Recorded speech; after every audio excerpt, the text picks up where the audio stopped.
सबक number 3 diary लिखिए। मश्क number 1 मायने याद कीजिए। मामूलात वो काम जो रोज़ाना किए जाएं, मामूल की जमा। हैरत ताजुब। अहबाब दोस्त, हबीब की जमा। हाशिया सफ़े का किनारा। कलम बंद करना, लिखना। दस्तावेज़ कीमती कागज़ात। नंबर 2 सोचिए और बताइए। सवाल नंबर 1 हामिद के अब्बू अपनी मेज़ पर झुके हुए क्या लिख रहे थे? जवाब हामिद के अब्बू अपनी मेज़ पर झुके हुए डायरी लिख रहे थे। सवाल नंबर 2 डायरी को उर्दू में क्या कहा जाता है?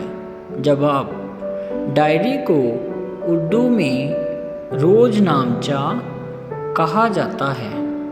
सवाल नंबर 3 डायरी लिखने के क्या फ़ायदे हैं? जवाब डायरी लिखने के बहुत से फ़ायदे हैं। बाज़ मशहूर लोगों की ज़िंदगी के बारे में उनकी डायरी ही से मालूमात हासिल होती है। डायरी में हर एक दिलचस्प वाक़े को कलमबंद किया जाता है। किसी अजीज़, अदीब, सियासी लीडर या मजहबी रहनुमा का इंतकाल हुआ हो या मुल्क में कोई अहम वाक़या पेश आया हो तो उसका ज़िक्र भी डायरी में कर सकते हैं। इस तरह डायरी एक दस्तावेजी अहमियत रखती है। सवाल नंबर 4 हामिद के अब्बू ने क्यों कहा कि अगर तुम पुराने लोगों की डायरी देखोगे तो चीज़ों की कीमतें जानकर तुम्हें हैरत होगी?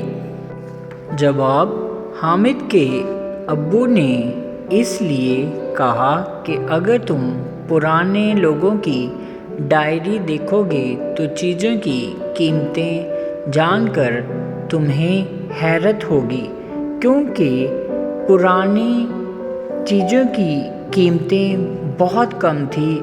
अगर हम आज के ज़माने में उसी चीज़ की कीमत देखें तो बहुत हैरानी होती है। नंबर 3 नीचे दिए हुए अल्फाज को जुमलों में इस्तेमाल कीजिए। कीमत, रहनुमा, मश्क, मौसम। नंबर 4 खाली जगहों को नीचे दिए हुए अल्फाज से भरे। तकान, दिलचस्प, मशगला, याद, आदत। नंबर 1 दोस्तों की दिलचस्प बातें उसे डैश आ रही थीं, याद। नंबर 2 डायरी लिखना एक दिलचस्प डैश है, मशगला। नंबर 3 इस तरह तुम्हें लिखने की डैश और मश्क हो जाएगी, आदत।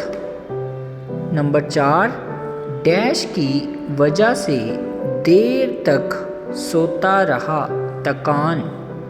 नंबर 5 डायरी लिखना तो वाकई डैश और अहम काम है, दिलचस्प। नंबर 5 अमली काम। मशहूर डायरियों और उनके मुसन्निफ़ीन के नाम मालूम करके लिखें।